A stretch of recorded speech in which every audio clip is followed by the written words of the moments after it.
Assalamualaikum warahmatullahi wabarakatuh. Bapak dan Ibu sekalian, selamat datang di program e-learning Perhutani Forestry Institute bekerja sama dengan Departemen K3L, Divisi Pengelolaan SDH, Direktorat Operasi Kantor Pusat. Bapak dan Ibu yang saya hormati, sebelum saya menjelaskan tentang monitoring dan evaluasi kawasan lindung, perkenankan saya menjelaskan bahwa kelola kawasan lindung merupakan bagian dari kelola lingkungan secara keseluruhan. Bahwa kelola lingkungan itu terdiri dari 3 komponen, yaitu 1. Komponen biologi atau terkait dengan hayati atau biotik atau materi makhluk hidup.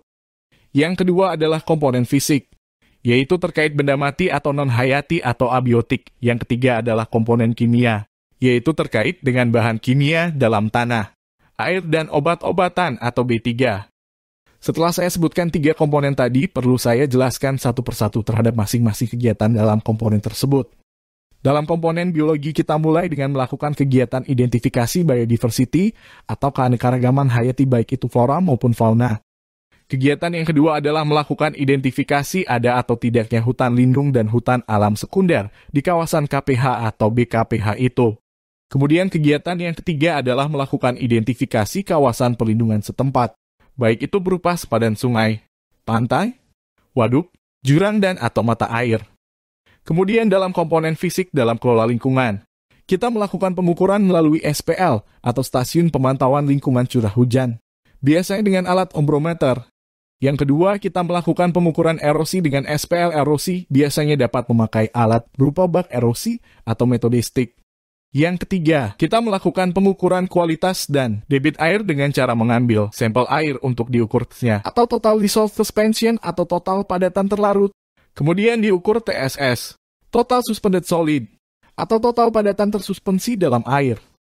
Dan juga melakukan pengukuran tinggi muka air dengan SPL debit, untuk mendapatkan debit air sungai atau pengukuran KRS atau koefisien resim sungai, untuk mengetahui kerawanan banjir.